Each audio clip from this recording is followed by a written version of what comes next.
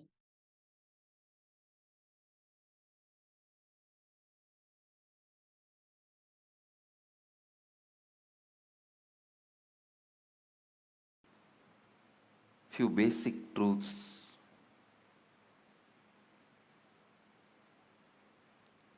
Please understand, every sacred secret, every sacred truth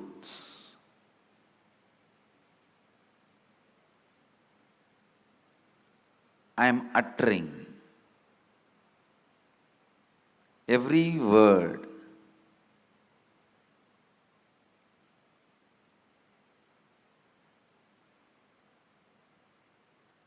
need to be internalized and internalized. Do not sit with the intellectual tiredness. Usually people have this pattern. Tell us finally what we should do. No, things don't work like that. Please understand.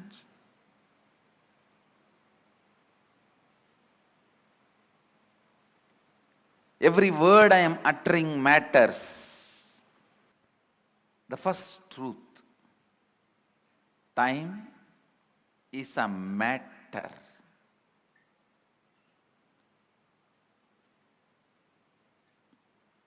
And it does not matter. Time is a matter and it does not matter.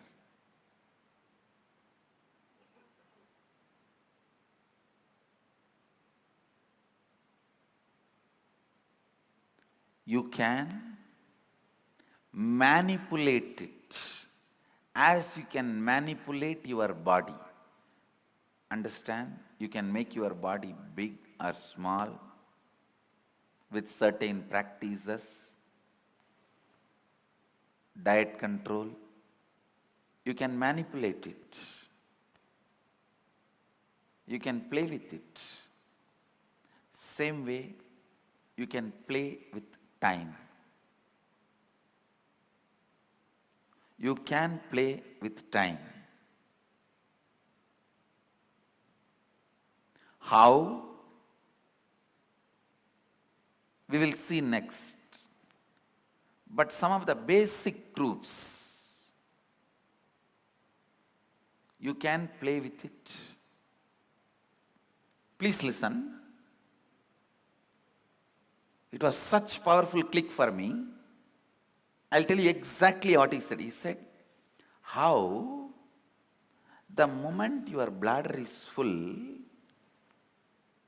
your brain can create the restroom which is not there and give you the comfortable feeling you are protected, safe, you are in a proper place, please relieve yourself. Only after that signal goes to the body, the internal organs decide to relieve and relieves itself.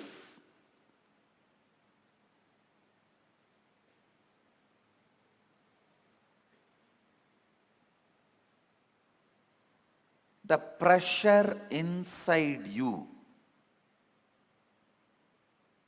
to perceive something, to have some experience, creates the concept of time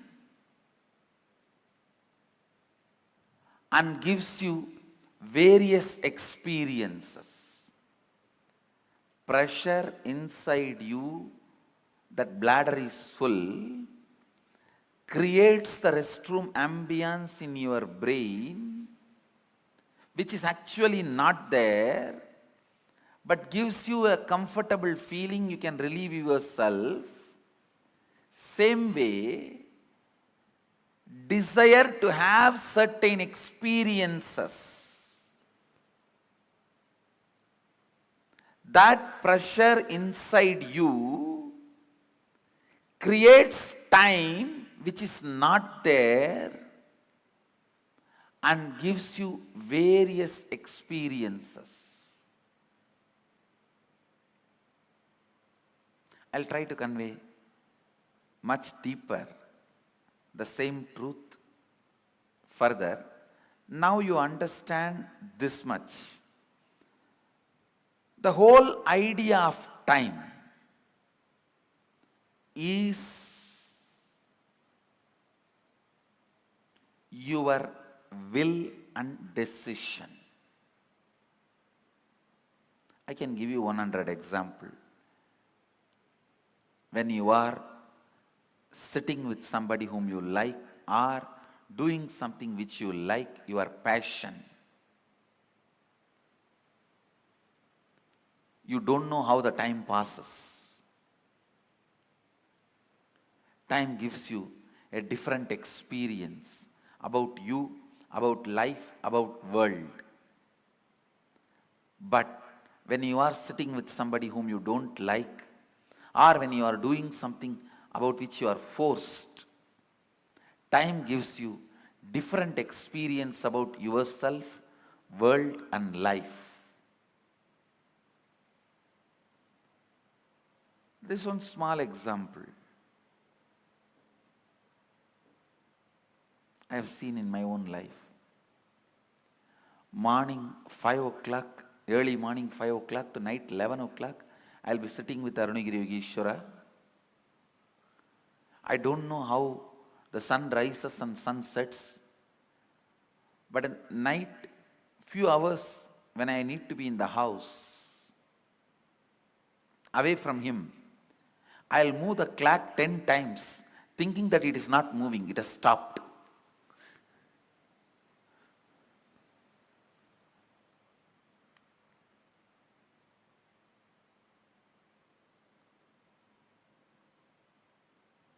I'll feel why the nights are so long. Time is slow when you wait. Time is fast when you are late. Time is deadly when you are sad. Time is short when you are happy. Time is endless when you are in pain. Time is long when you feel bored. Every time, time is determined by your feelings and psychological conditions, not by clocks. So learn to have nice time always.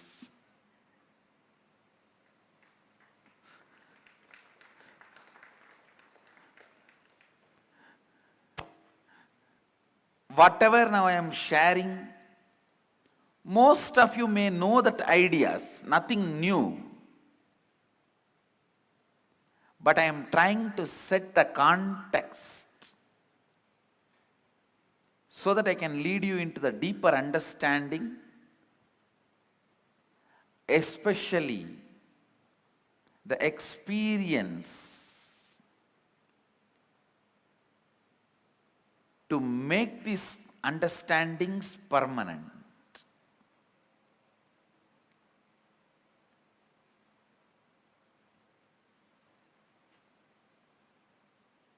Time is a matter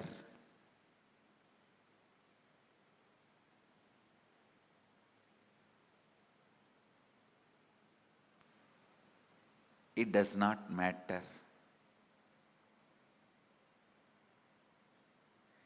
It can be manipulated as you want.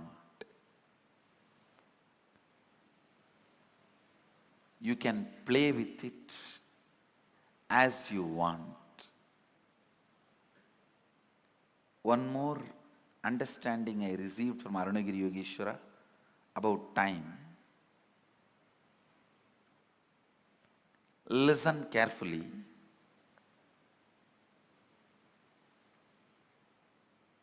The whole life is just a vast canvas. Space is the canvas.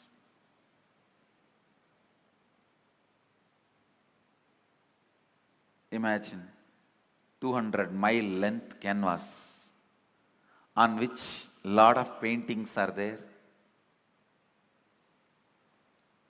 The paintings which you already perceived is called past. The painting you are perceiving is present. The painting you are going to perceive is future.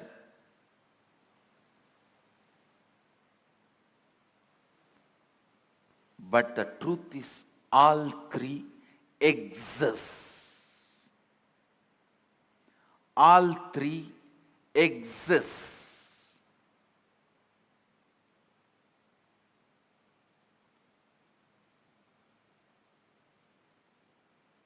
Next statement I am making.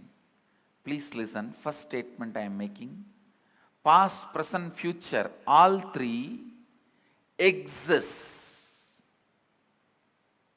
And the next statement I am making, you can alter all the three. We always think, if all three already exist, how can I alter my future? If it is already existing, how can I alter? Understand? The painting exists does not mean you can't add something to it. Your powerlessness, I can't add something to it, only makes you stop adding. And very important statement I am making now. Not only you can alter the future, you can alter your past. How? We will make. You can alter your past. One, time is a matter, it does not matter. Second, your psychological ups and downs, physiological ups and downs are not you. Next, your past, present, future exists now. Next, it exists now does not mean you are bound by it. You can alter not only your future, even your past.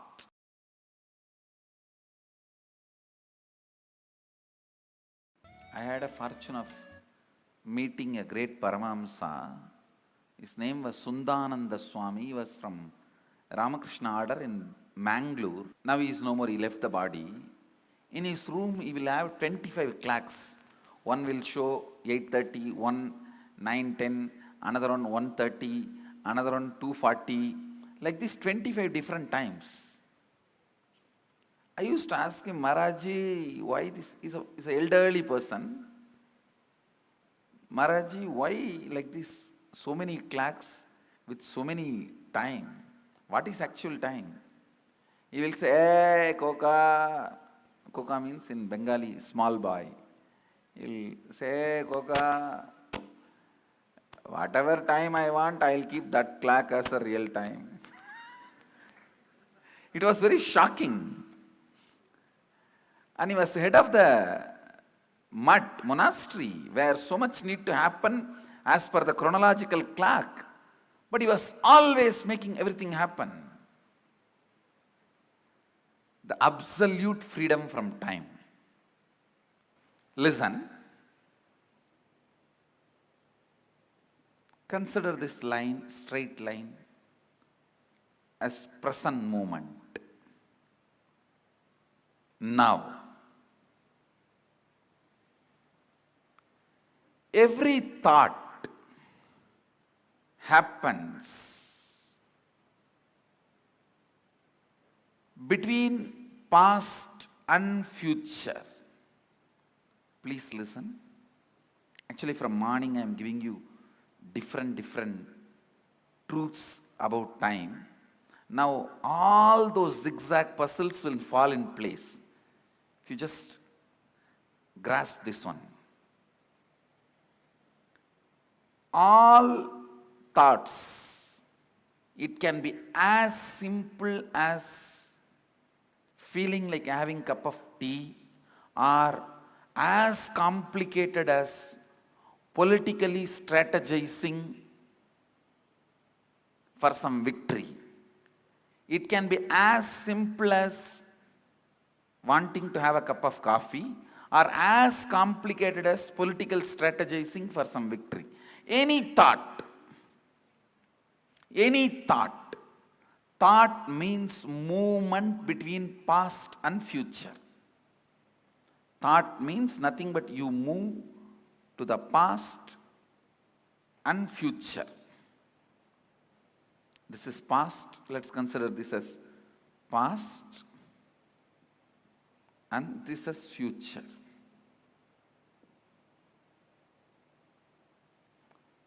The center moment, present, where the present meets the past and future. That moment is now. This is that now. Present.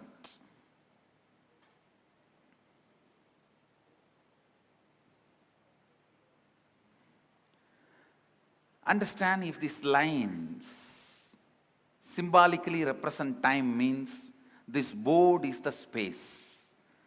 Symbolically, this board represents space. On space only the whole time happens. Space is the most subtlest matter on which the play of time happens.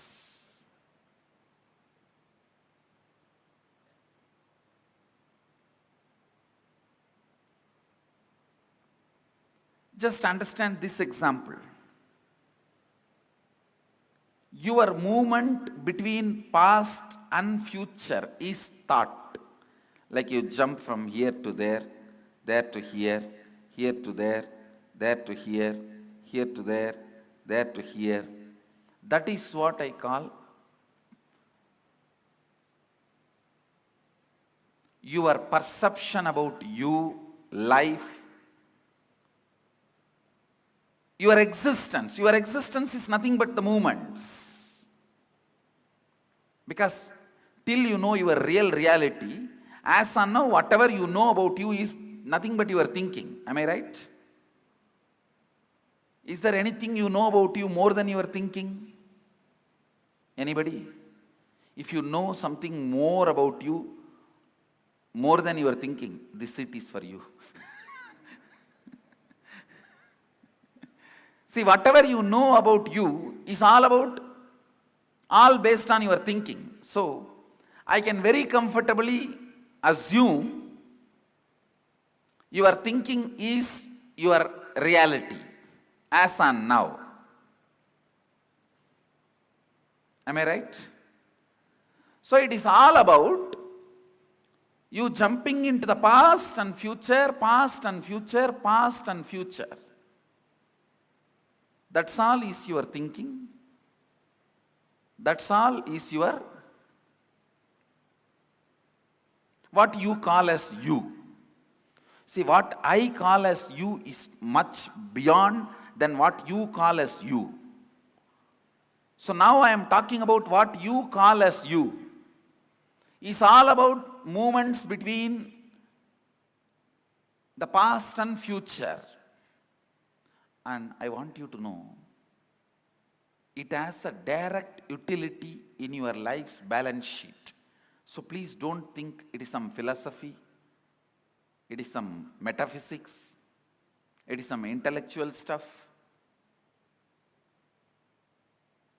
Allow every word to enter into you. It can increase your everyday balance sheet. Double. It can increase your everyday balance sheet. So allow this understanding to set into your system. I can make you alive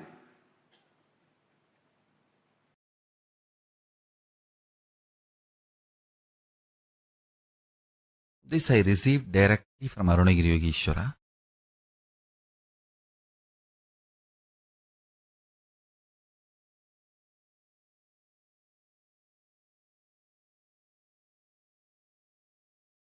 Listen carefully.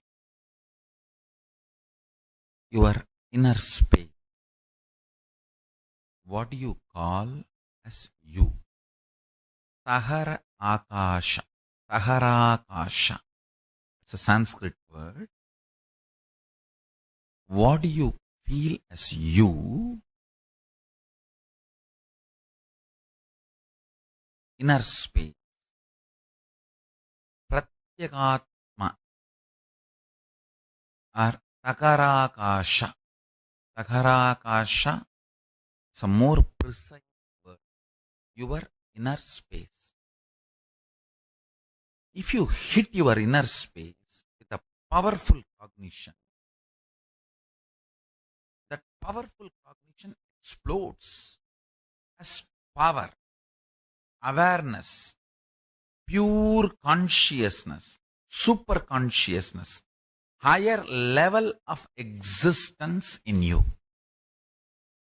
The same Taharakasha, your inner space, if it is hit with the patterns, it gets reduced into something called time and boring lifestyle. Listen carefully. Every pattern gets settled in your inner space, makes you time bound, means you will feel days and months are passing, but you are not doing anything. You don't know how the time is passing. It is just going. Suddenly you remember next year is here. Suddenly you remember next year. Suddenly you remember, oh God, one more birthday. And you don't know what is going on, what you are doing. Understand? More patterns, more unconscious, more delusion, more you become time bound. That is why Kala Bhairava is described as ferociousness. This is exactly I learned from Arunagiri Yogeshwara. He says, whenever you are ferocious and break one pattern, you gain 1 hour extra in your life. Understand? I am giving you a rough example. Sometimes when you break one pattern, you may get even 3-4 hours extra. Means that 24 hours chronological time is different. Consciously, how many hours you are living, that psychological time is different. Phenomenology of the time. Listen. In reality, chronological time does not matter for your existence because you are a conscious being. A being just takes birth, eats, reproduces, ages and dies. For that being, chronological time is enough. But you are not that kind of a being. You are a conscious being. You have a purpose to exist. You feel desire, fear, greed, wanting, not wanting. You have choices. And you feel your freedom to choose. Understand? The moment you feel you have a will, you are a conscious being. So how many hours are available for your consciousness, your awareness? That psychological time matters. Every time you are ferocious and break a pattern, you gain time. You gain conscious extra.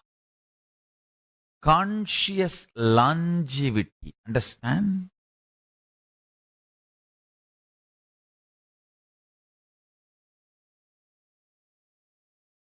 In Hindu tradition, we have two. One, increasing the physical longevity. Another one, increasing the conscious longevity. Veda, Ayurveda. Ayurveda is all about increasing the physical longevity. Body functioning with health for long period. Veda is all about consciousness functioning more. Understand? Every time you break a pattern, you have more psychological time available to you. Living in Kailash, Kailasavasi is all about making the maximum conscious psychological time available to you. Of course, I do work on your body, detoxification, giving you the best organic food, and make your body also live long.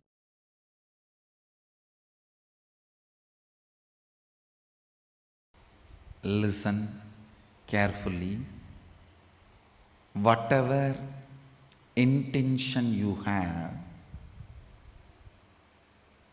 that you want to become, that is you. Other than that, any psychological, physiological, neurological experience, perception you go through is not you. If you feel depressed about your body and your mind and about yourself, or if you feel excited, elated about your body, your mind and about you, whether depression or excitement, nothing is you. Nothing is you. When Arunagiri Yogeshwara shared these words with me, the way it entered into my system, the way it became part of my cognition, the way it became part of my reality,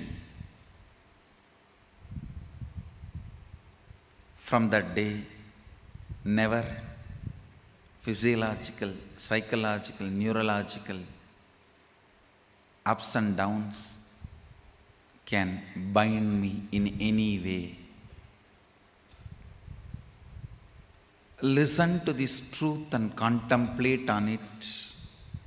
I'll support you to experience that as reality. I still remember you are sitting in this very posture, Sukhasana, having hand on my shoulder, and said the exact words uttered in Tamil. மெயின் நினைவாலோ உயிர் நினைவாலோ மூளையாலோ உணர்பவை உள்ளது அல்ல.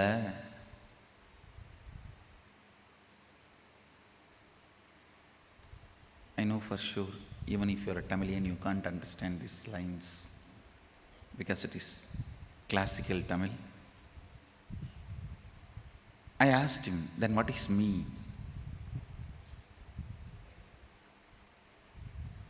He put the next question, what do you want to become? Small boy, I just stretched my chest in a wide way put both my hands on the hip and said, Sadashiva.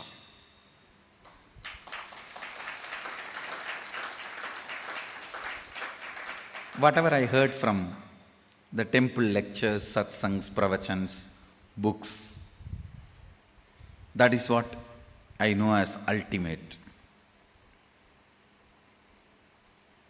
So I put both my hands on the hip and said, looking into his both eyes, said, Sadashiva.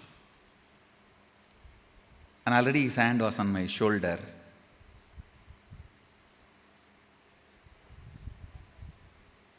The one more reason I put both my hands on my hip, I just want to give him more space so that he will not take his hands off. His hands will rest comfortably on my shoulder. I was so much in love with him, I will not miss a single chance to have his touch. Whether he touches me or I get a chance to touch him.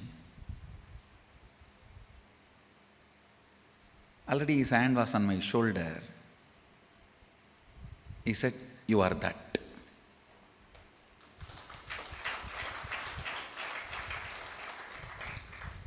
It was so clear, I can see. It's directly from his third eye to my third eye. There was no questions, doubts after that.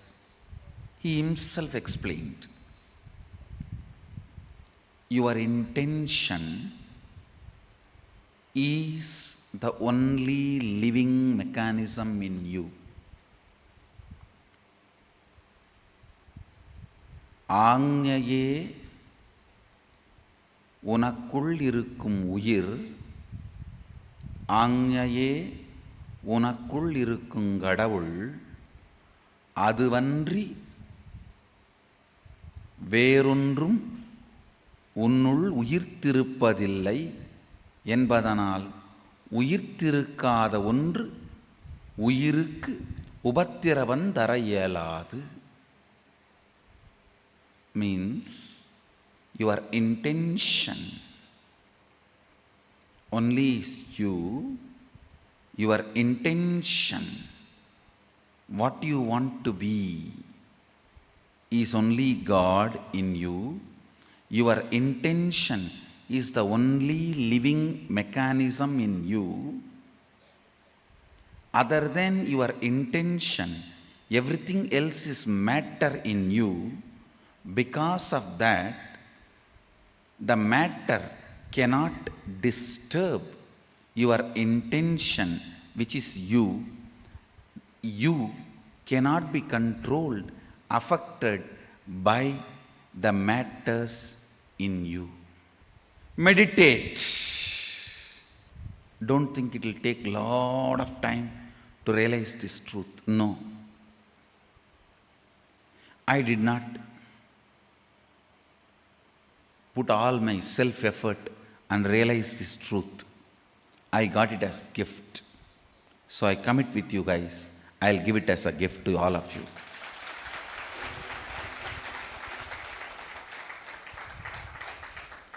Ultimately, I received it as a gift. Because I received as a gift, I am bound to give it as a gift.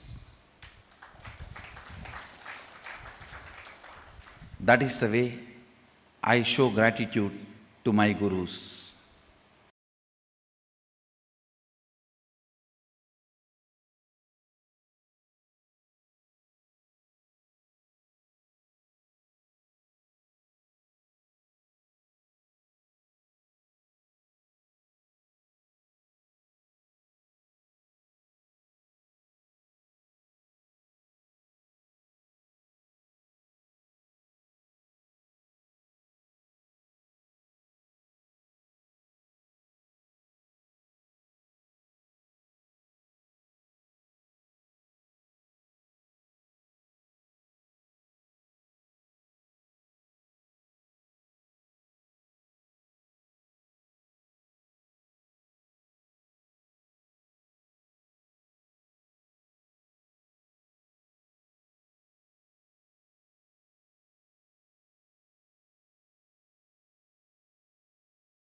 whatever may be your perception, whatever may be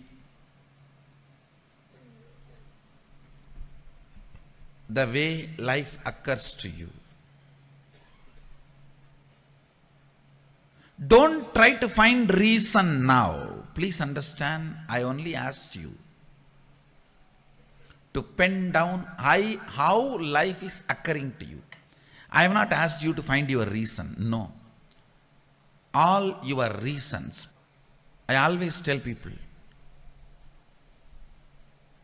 your reason should be reasonable. The reasons you find should be reasonable. It should be useful for you. It should be about future. I am giving you an example. Somebody is suffering with depression. If you want him to get healed, the very diagnosis and the context with which diagnosis is done itself should be towards the goal of curing, healing, completion. The way life is occurring to you now, please understand, the second secret I want you to know from this program is right method of diagnosing your problems. Diagnosis should be done from the angle of future possibility, not from the aspect of how you can dump the responsibility on the past. The why should be attended from future. That is, only then it will become zest, or it will be cut. If you try to deal the why from the past, it will be just cut, crass. Only if you deal it from the future, it can become zest. Listen, always attend the why to make not to dump as crass X.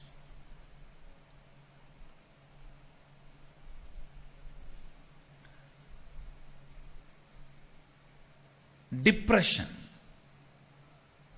If the simple diagnosis can be done to a depression, any depression has to attract the high energy. It's a simple logic. Whether in the water body or in the weather, if there is a depression, there is going to be a fulfillment. I tell you,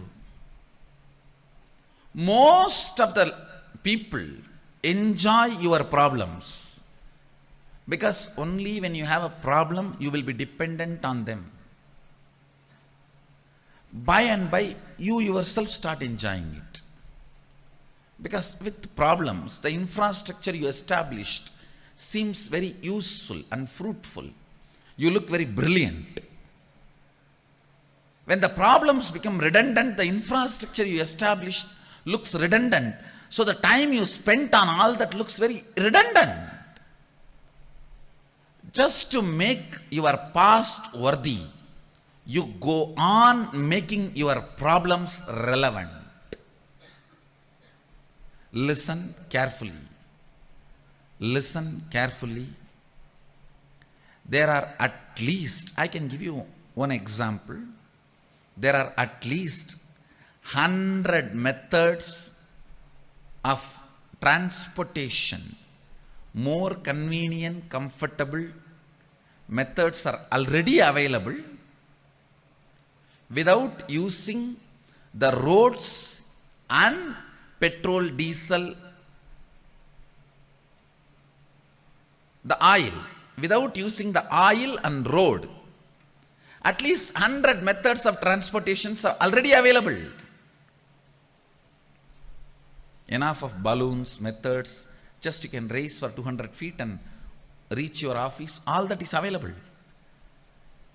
Nobody wants to make that popular because all the energy, time we spent on road and oil will become irrelevant. So we will look like fools. I'm giving you one example. Whether in the field of health, or whether in the field of communication, whether in the field of transportation, in every field, enough has happened. If you look at the why from the angle of solving it, but the why is not looked from the angle of solving it. Let me give you some more example which you can directly understand and analyze. See, now you have written lot of lines, thoughts, ideas, how life is occurring to you.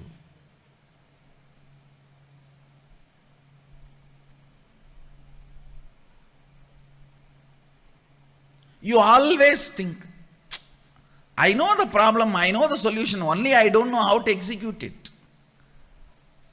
Please understand, if you don't know how to make it into reality, at least be very clear, you don't know the solution. Don't have this half understanding. No, I know the solution. I only don't know how to make it happen. No.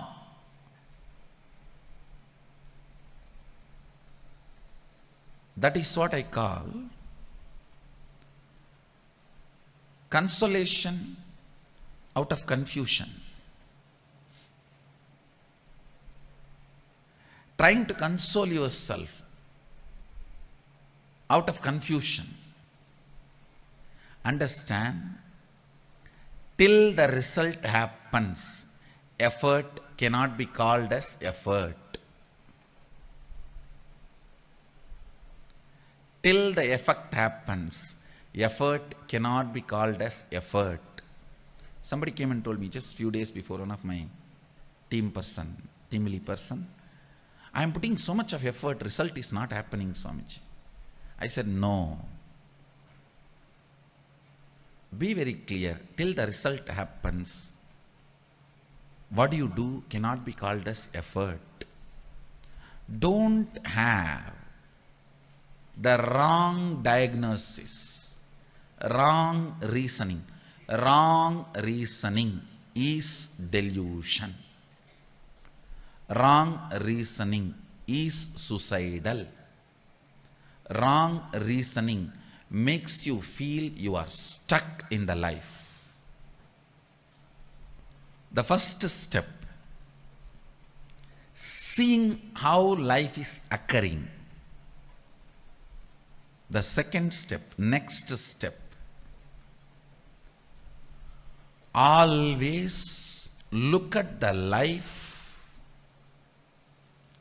perceive the life, understand the life, reason with the life from the context of making it as you want, making it as a reality as you want, not dumping the responsibility or playing the blame game on your past, on everything.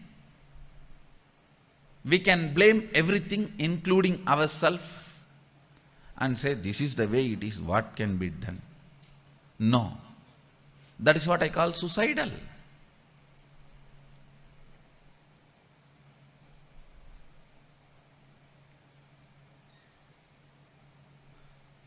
Many times we even start enjoying our belief that we are only capable of this much. This is the way it is.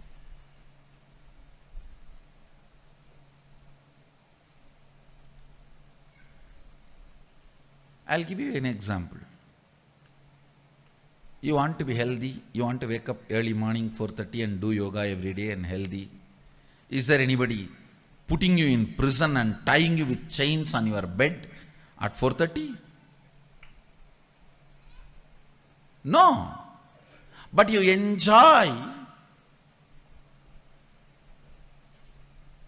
I can't get up at 4:30, you see. I tried my best. I had enough of alarms, yoga mats, shoes. I watched tons of yoga videos, gymming videos, workout in 10 minutes, 6 minutes for 6-pack, 8 minutes for 8-pack, 10 minutes for total workout. All these videos I watch. But you see, I can't get up in the morning. And you start either getting comfortable or give up or even enjoying your inability. Please understand.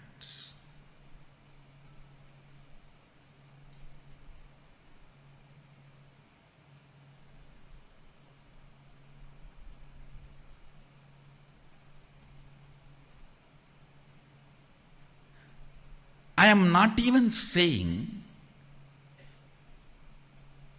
you need to put all your effort.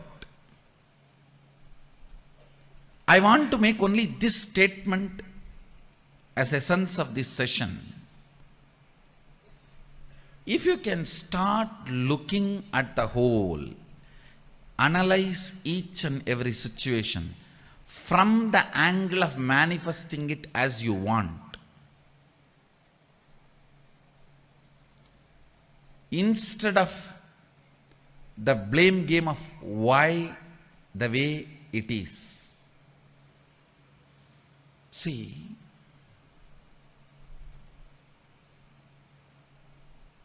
when you look at why the way you think, why the way you act, why the way you talk, why the way you feel, why the way you exist, the way you exist. If you feel tremendous pain, inability, you are only enjoying, entertaining blame game, putting the blame on the past.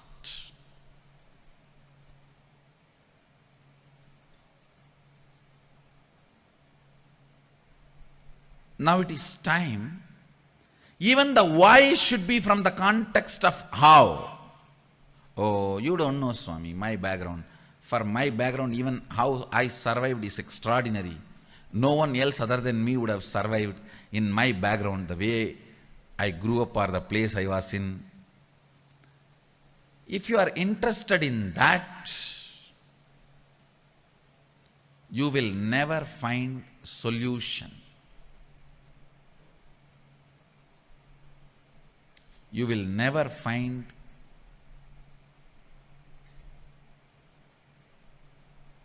the life as you want. You will never find the reality which you want to manifest. If you want to conquer the life, that's why I use the word conquering life for this program. Actually, you have to conquer it. There is no way you can have agreement with your past. The way as life is happening to you, there is no way you can just paint, do the tinkering, touch up here and there and use it again. No. It is just straight your enemy. The way the life is occurring to you now is not your business partner, is not your friend. I think not your friend, all of you know already. But you always think there is a possibility for negotiation. I'll do little negotiation and just do this touch up and that touch up, little lipstick and little combing and little painting here and there, little tinkering, polishing. No. Only if you understand Your past should become redundant, and you should not expect inspiration from your past.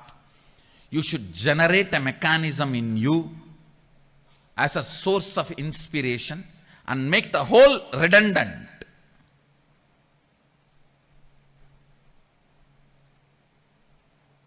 The whole should become irrelevant. Only then conquering can happen to you. Please understand, the spirit with which you need to approach whatever way the life is occurring to you is conquering,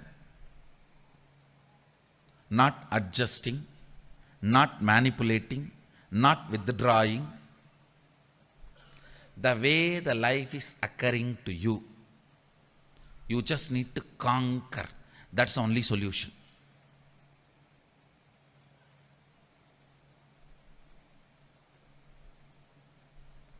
As long as you have the light, soft corner and sympathy for you, and justification about the way you exist, conquering is not possible. I am not asking you to be angry with your past. No. I am asking you to be ferocious with your past. Be ferocious with the way your life is occurring to you. The way you approach your life should be the attitude of conquering. Not angry, but ferocious. Not angry, but ferocious.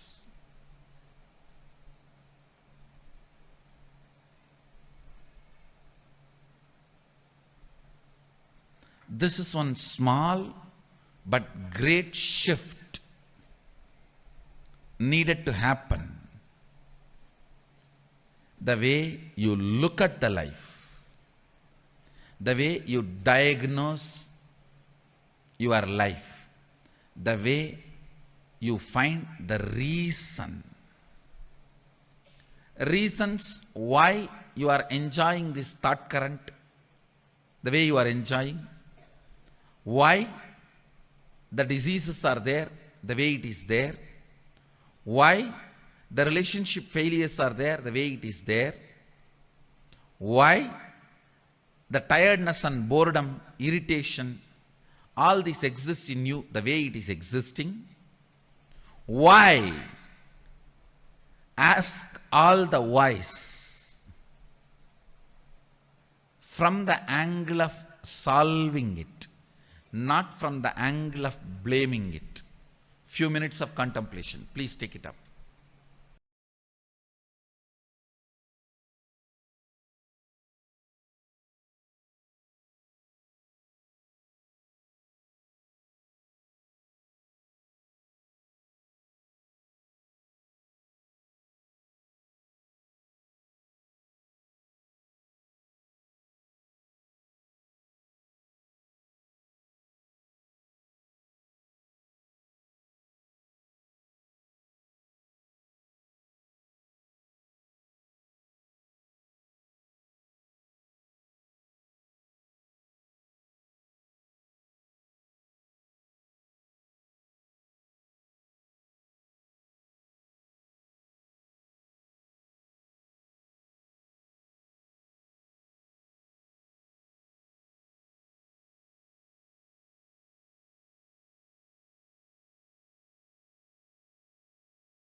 conquering life, experiencing that space of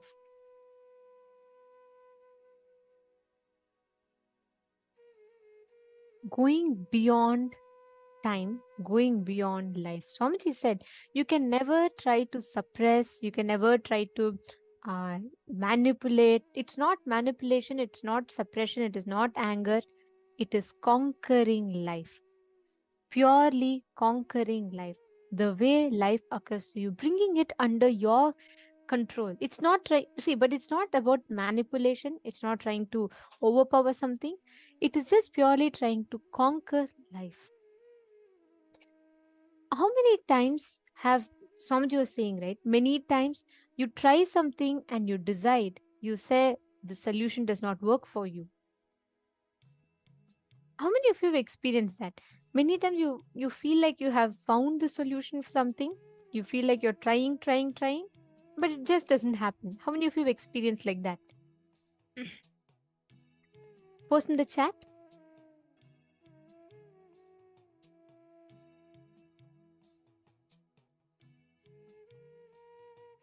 Yes, I see yeses. Ma forum, yes, it's available on YouTube. Ma, you can in our channel itself. Conquering life, conquering time are some of the most popular satsangs of Swamiji's. It is available. It's one of the most watched satsangs. See, please understand. Approaching life from the angle of the past will always make it loaded with fear. Most of us enjoy problems because the infrastructure you established is just to make your past worthy. Swamiji tells, right? Swamiji beautifully told, when someone came and told to Swamiji that, I'm putting so much effort, but no result is happening. Swamiji said, be very clear. Till the result happens, what you do cannot be called as effort. It is the wrong diagnosis. And the key here is wrong diagnosis of any problem is delusion. If you feel you have tried, but it is just not working out, then understand you have not tried. Because see, if I want to put off the fire, and I can keep saying, oh, I'm trying. But if what you're pouring is kerosene, how will the fire turn off? That's the exact thing. We all, most of the times, are having a complicated pattern or approach in life. We keep trying, correct? We keep trying, but we try the wrong solution. Many times you come to wrong diagnosis in life, and wrong diagnosis is delusion. It is like you go in front of the mirror, you have a problem in your head, your forehead is bleeding, but you put the bandage on the mirror and you keep expecting things to change. No, then the problem will not get solved. Understand, every single time you identify the wrong problem, the wrong reasoning for your problem is delusion. Only if you understand that your past should become redundant, and you should not expect inspiration from your past. Only that will make you conquer life. This understanding will make you conquer life. It is not about you trying to make your past redundant. It's not about, you don't need to put any separate effort. There's a beautiful story Swamiji will tell. Once a man goes to a doctor and he tells, doctor, I have fracture all over my body. The doctor is startled. He says, what? Then the man says, yes, doctor, you don't know. I put the finger on my head, ouch, it hurts. Then he says, I put the finger on my cheeks, ouch, it hurts. Then he says, I put the finger on my arms, again it hurts. So he puts on every part and he says, doctor, it just hurts everywhere I touch, there is pain. So I'm having a serious problem, doctor, nothing can be done. Doctor patiently listens to him, picks up a prescription, writes a note, and then he gives it. The man reads it. It says, your finger is fractured. That needs a treatment. Just because your finger is fractured, you can't put cast or bandage on your whole body. Even if you, with fractured finger, if you touch any part, it is going to pain. But that wrong diagnosis of life is delusion. Conquering life cannot happen. Right now, we're all handling life like this man. With the same pattern, you go and try one thing, it will fail. You go and try another, it will fail. You'll go and try another, it will fail.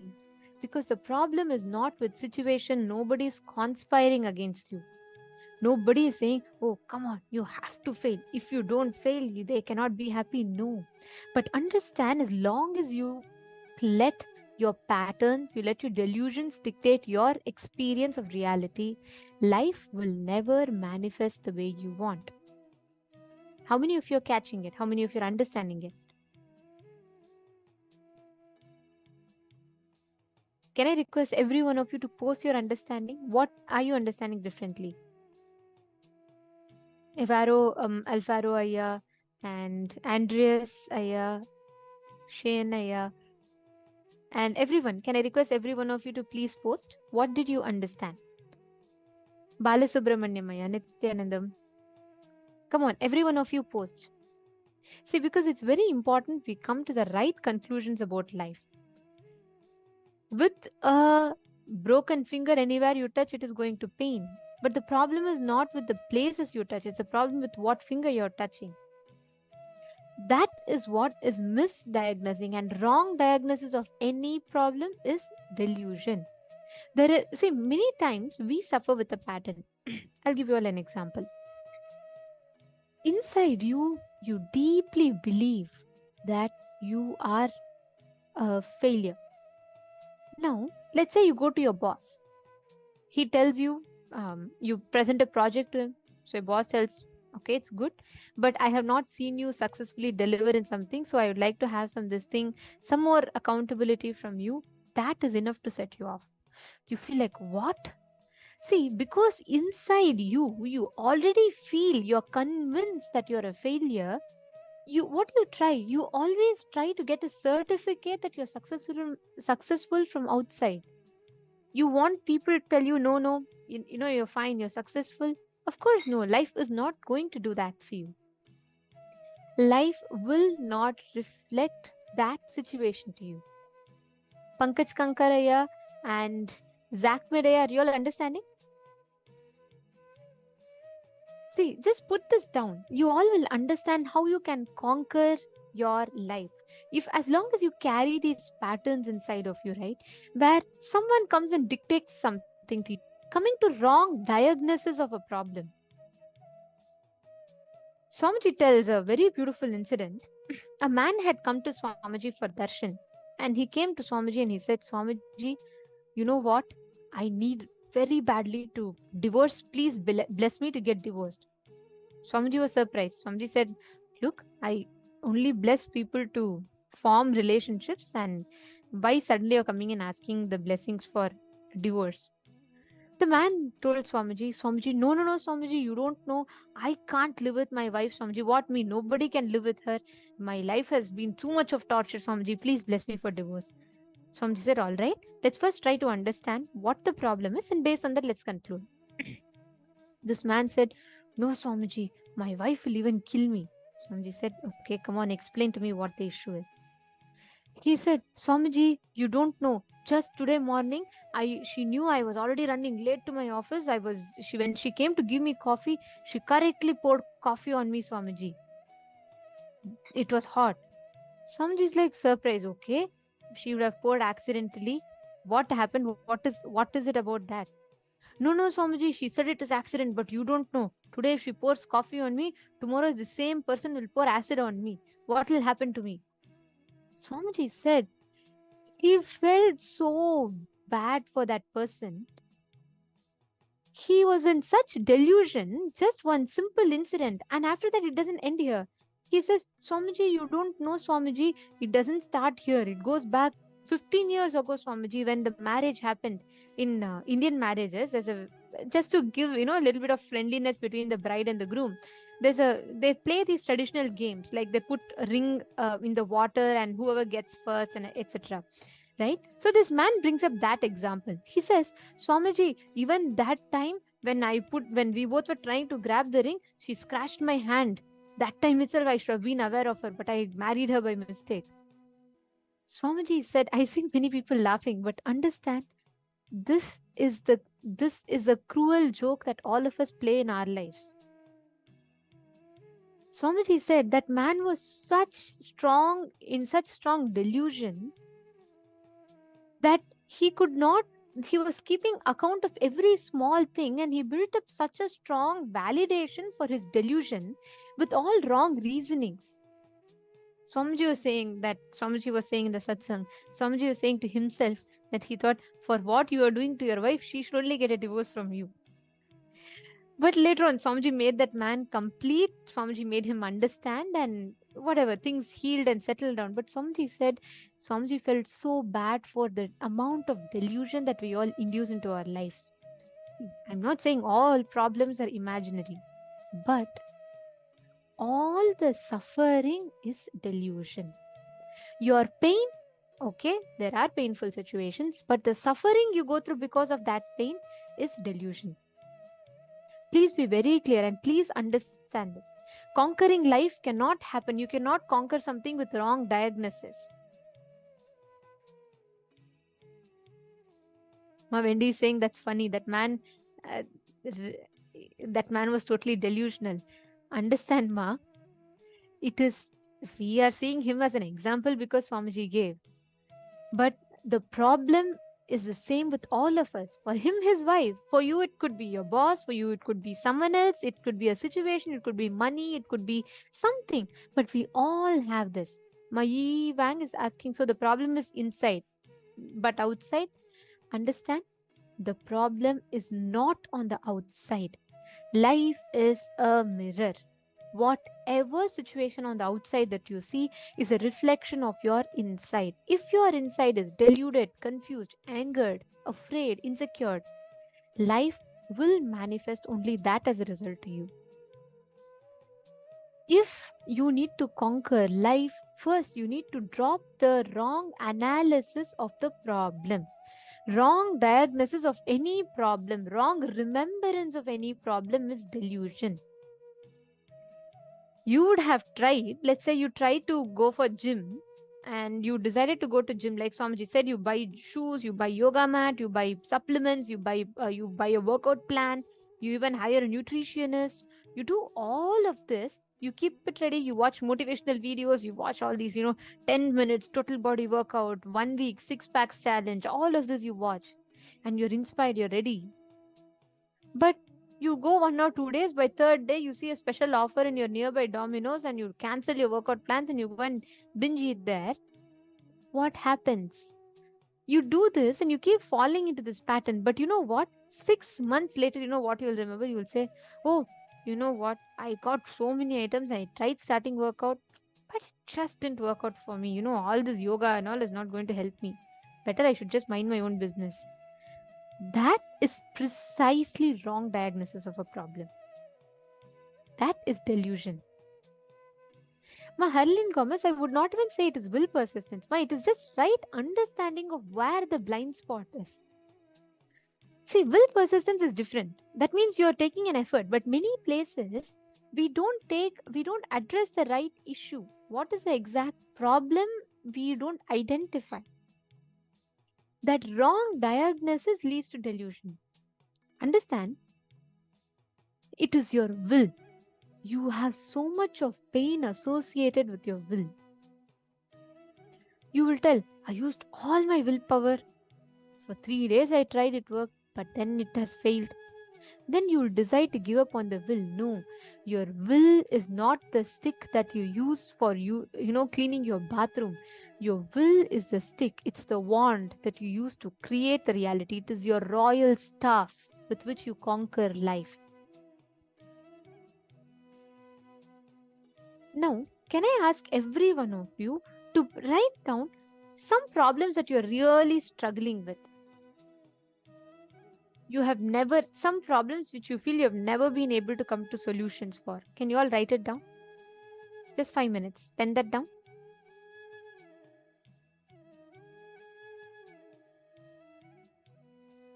and write down what is the exact root of that problem. What's the exact reason of that problem?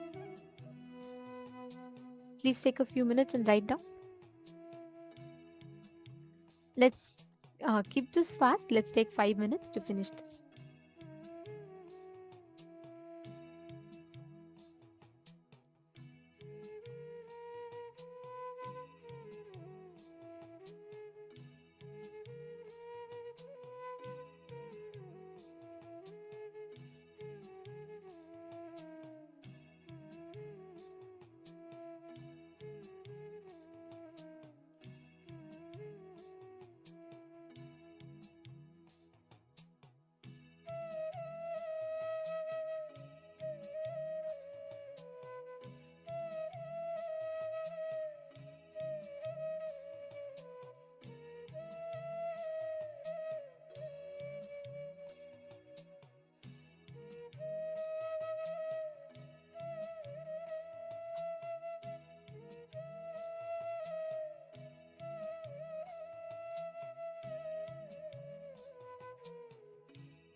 Yes, hope you all have written down.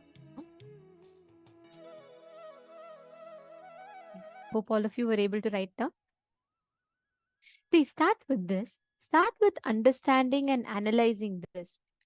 If you just come to the right conclusions about things, most of the times we carry wrong judgments about past. But the moment you start looking from the angle of solving instead of the angle instead of brooding over, then you will see life will manifest the way you want, how you want, whatever you want. Now, most of the times, what happens in our inner space is we're all stuck with these impossibilities and we decide that, that's all it is. Nothing can be done. We come to the wrong conclusion, but that wrong conclusion, that pain that we carry with our will is what is called decision fatigue. And Swamiji has revealed very beautifully about decision fatigue. So, as the last session of our day, let's listen to this very beautiful truth from Swamiji.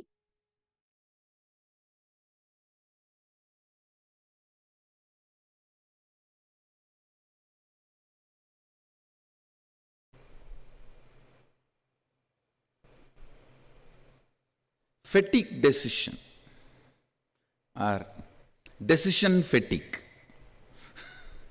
means fatigue which happens to you by making decisions. Actually, decision fatigue is fatigue decision. Listen. Decision fatigue is nothing but fatigue decision. I'll explain. When you decide to superimpose elephant on a wooden sculpture, elephant, the fear or greed or other emotions, opinions associated with elephant gets aggravated in you. When you go through that ups and downs, incompletions, you become tired. Even if buildings are happening, big buildings are happening, what you are doing is only phone call, nothing else. If you just do the postmortem and see exactly what you are doing, it's only phone call and talking and at the most signing, that's it. But you are so arrogant, you don't want to believe you are not doing anything because you are always, you thrive on pampering yourself with arrogance. Pampering yourself with arrogance is the way you thrive. So naturally, to cheat others, you start using the word, I am doing this, I am doing that. And finally, you yourself start believing and get cheated by it. You getting cheated by yourself is what I call fatigue decision or decisions of fatigue. The decision making leading to fatigue are out of fatigueness you decide to be arrogant. I tell you. Fatigueness, when you are tired, you decide to believe you are doing too big things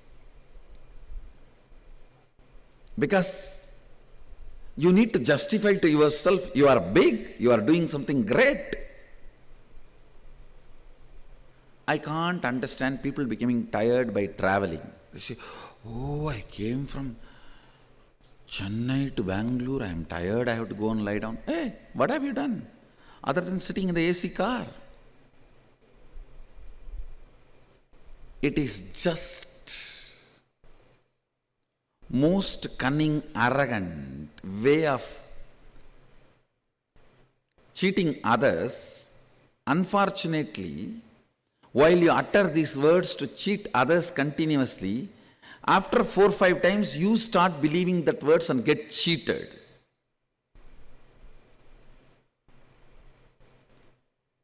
Get cheated terribly, understand? If you cheat your boss, you are doing great, you may gain some money. If you cheat yourself, you lost your very life. Anybody who cheats himself or herself loses life. You are in utter confusion, don't know what to do, don't have direction, don't have any real movement done. Tired, busy. End of the day, if you see, just blown arrogance. I am this, I am that, I am doing this, I am doing that. Actually, if you see what you are doing, nothing more than calling. Now you are standing here, holding your hands.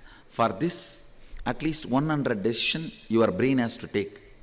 To put the weight on the right leg, left leg, hold the hands together, all that. To build this whole campus, less number of decisions only your brain need to take. Actually, even for your breathing, how many decisions your brain need to take? Less than that number of decisions only you need to take every day. Even you are most productive, much better than me. Even if you are in that space, you need to take only less decisions which you need to take for your breathing. For your breathing, if you are taking 200 decisions, and if you take just 100 decisions for the work, the whole thing will be successful. It's arrogance. The false identification, because of your decision, whoever is working, you attribute all the glory to you. You attribute all the glory to you, which is not true. Which is not true. Arrogance. Because decision makers are paid more money than the people who are working, you develop certain arrogance.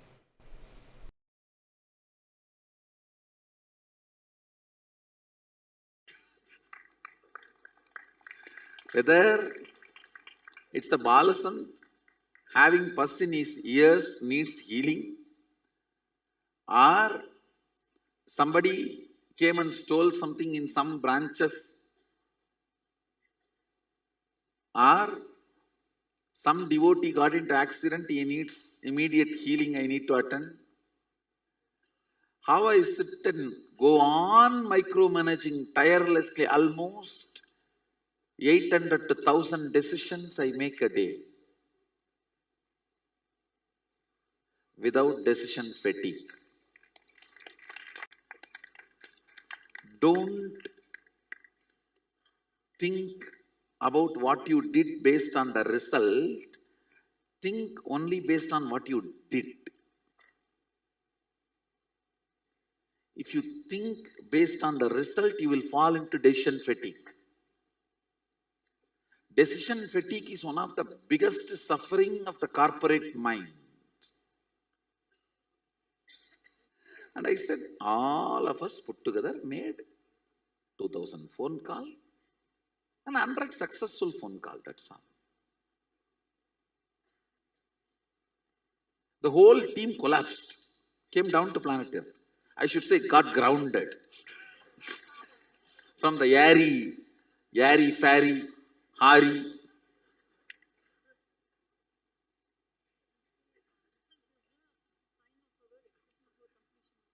Result is the sign of our completion, but based on result, you cannot assume what you have done. When it comes to what you have done, see, feeling about what you contributed should come only from what is the effort you put.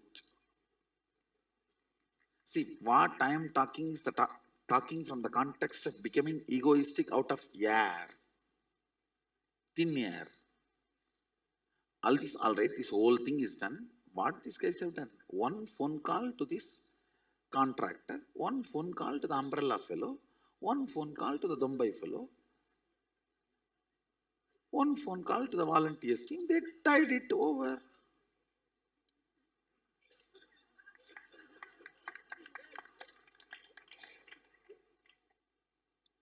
You not building castles in the air about your contribution keeps you away from denial and keeps you grounded about life. The decision fatigue is all about entertaining denial. When you entertain denial, listen carefully. You need to justify you are doing too many big things.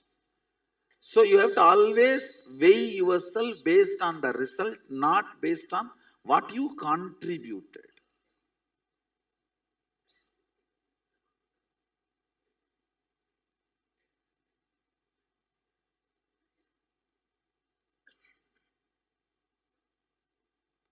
This is one of the biggest corporate problem. And I tell you, decision fatigue damages your liver and intestine. If you remove decision fatigue from your life, you will grow younger. Decision fatigue starts as delusion, ends as disease. Decision fatigue starts as delusion, grows as disorder, ends as disease.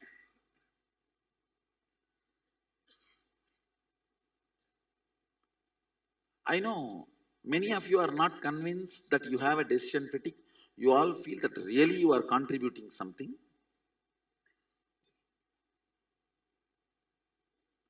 Because it is such an important, how important I am for the society and for the people around me. That is one of the important food you eat that is being now denied.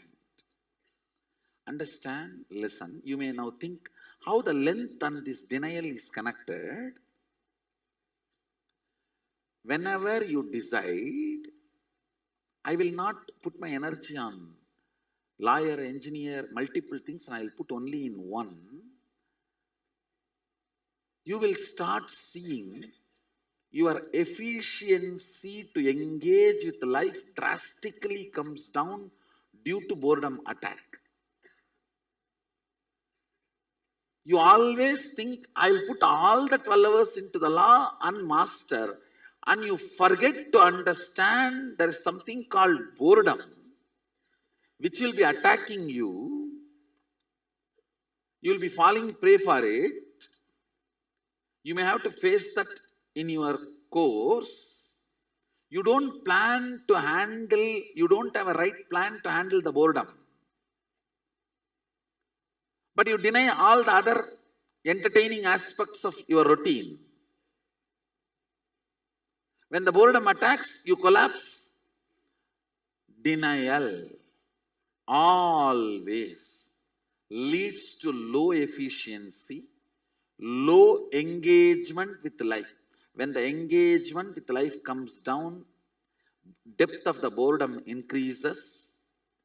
Depth of the boredom, denial, less engagement with life, decision fatigue is all one and the same. How many of you are catching? All these are just one and the same. Not only in your corporate life, even in your spiritual third eye life, even in manifesting Sadashivatva, you play the same stupid game.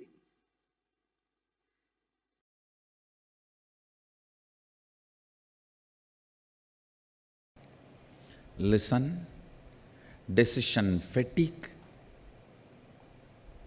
steals your life from you. Decision fatigue directly tires your liver and intestine. Decision fatigue directly affects your very existence. The NRI Hindus, non-residential Indians, Hindus, listen. This is one of the important message I have for you. It has nothing to do with spirituality. You get heart diseases, heart problems, and die younger 600 times, not percentage. Listen, 600 times. Listen to me once more, not percentage. If you want, Google it. I again and again read that line. No, is it percentage or time or spelling mistake or error? So I landed upon one or two articles saying 600%. Then I went through again and again. Larger number of articles and more authenticated papers published with the original names and the organization names which did research are talking 600 times. Even I could not understand. But I can give you the original reference. 600 times you are more prone to the heart problem, heart disease, death. Reason is, I tell you, decision fatigue. Only one reason, decision fatigue. If you are an NRI, 99% of you are in white collar job. Only the construction workers in Dubai and few working class in Malaysia and Singapore, like this exemption only does blue collar job. 99% of you are doing only white collar job. Then what is the need for you to die so early? One and only reason, decision fatigue. If I can make NRI community understand decision fatigue from the angle of physical, physiological, psychological, not even from the angle of spiritual. Because still,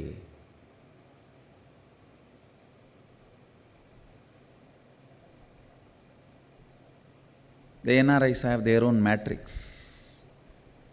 Till you get out of the matrix, I can't teach you spirituality.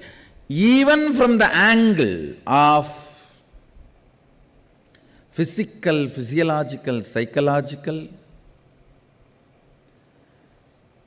decision fatigue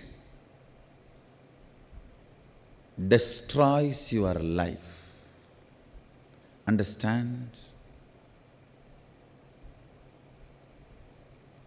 If I make this one truth to the whole NRI community, if I can reach this one truth to the NRI community, I feel I have done my responsibility. Because it is very unfortunate, the NRI community is not understanding or not yet discovered the solution. They have not understood the decision fatigue can be healed just in one sitting.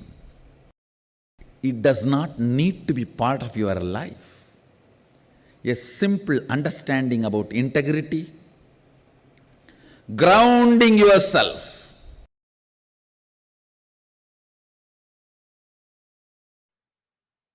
Oh, listen, listen. Understanding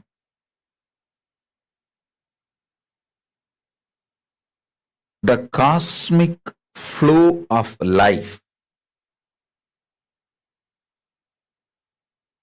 like karma,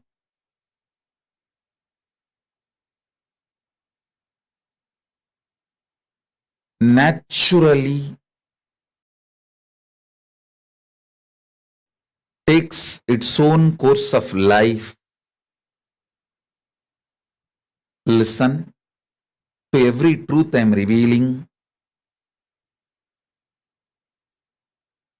Understanding the natural flow of life means knowing people who harm you will get their karma back.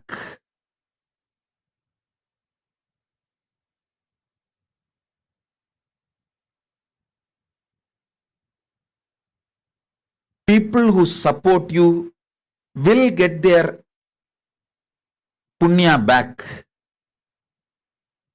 If you do something wrong, you get the karma. If you do something wrong but you raise your consciousness, you can save yourself from the karma coming back. Understanding these few basic principles takes away tiredness, boredom, decision fatigue from your head. Listen, decision fatigue is nothing but cherished revenge and frustration by coming to a conclusion, world is not fair. Listen, when you feel world is not fair, you block the flow of energy through you. You block your Shakti. You fall into frustration. Naturally, that leads to decision fatigue. Understanding. World is just dharmic. Having simple eyes to see how the karma comes back, how nobody can escape from good or bad. Understanding this basic truth takes away all decision fatigue, frustration, anger about life, vengeance you cherish about people and life, known, unknown, all that just taken away. You become a free channel for energy to flow.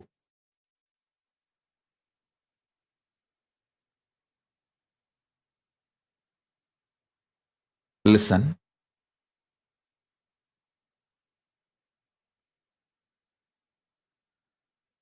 Knowing whether human society or world, nature,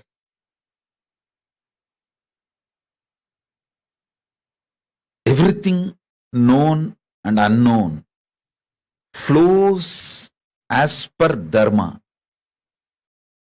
I tell you guys, it is this clarity, just because of this clarity, karma naturally goes back to people. I don't initiate new karma. See, listen carefully.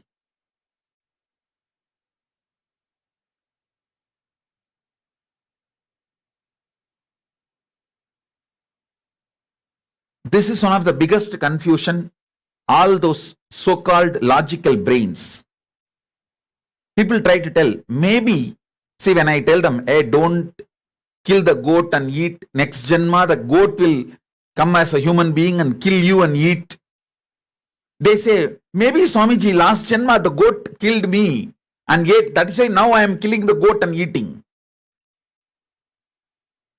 Stop initiating new karma.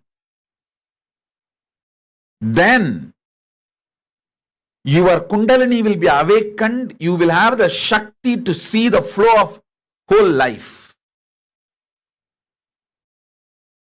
Stop this idiotic justification for initiating new karma. Listen carefully.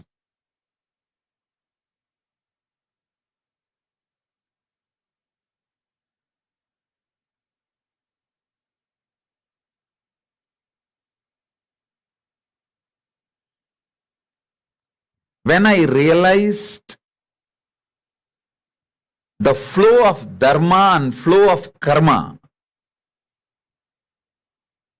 I stopped initiating new karma chakra or the karmic chains that has brought so much energy in me. So much energy, I tell you.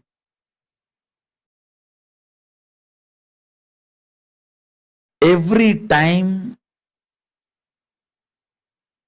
I start having larger visualization, larger plans, larger work. Every time when people try to hit me, persecute me, I flare up and become larger than their imagination.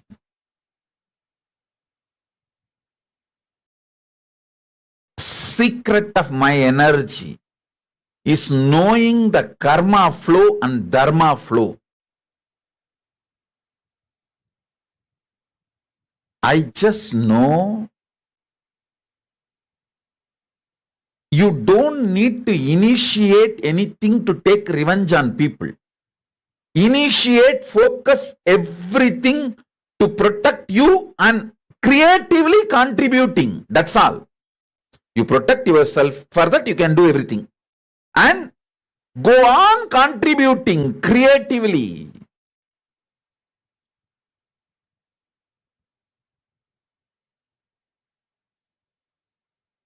Even when I give a simple hug, it is absolutely creative. I just want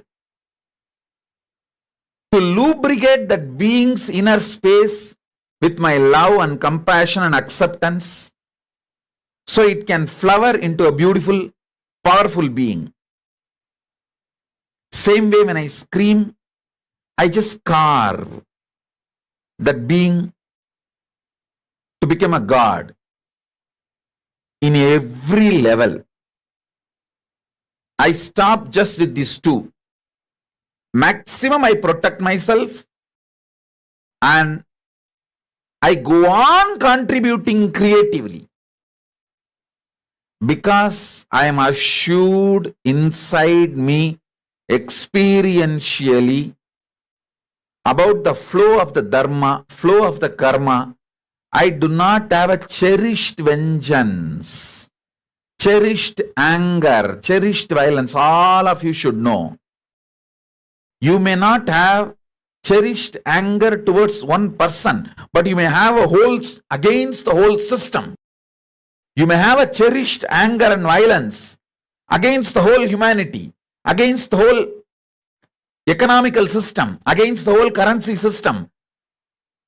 When you cherish the anger against the whole system, or the organization you are working for, or the career you are doing, or the clients you are having, you may have anger towards the whole system. Even that gets you decision fatigue. When you cherish anger towards one person, it's called vengeance. When you cherish anger towards unknown system, it's called frustration. Vengeance and frustration both brings decision fatigue in you. If you have seen my administration personally,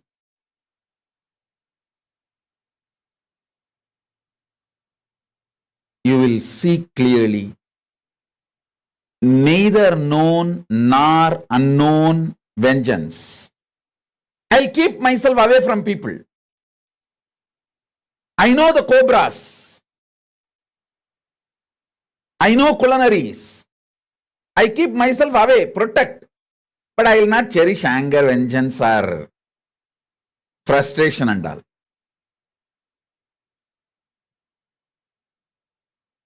Because I know karma will get back. Karma will get back.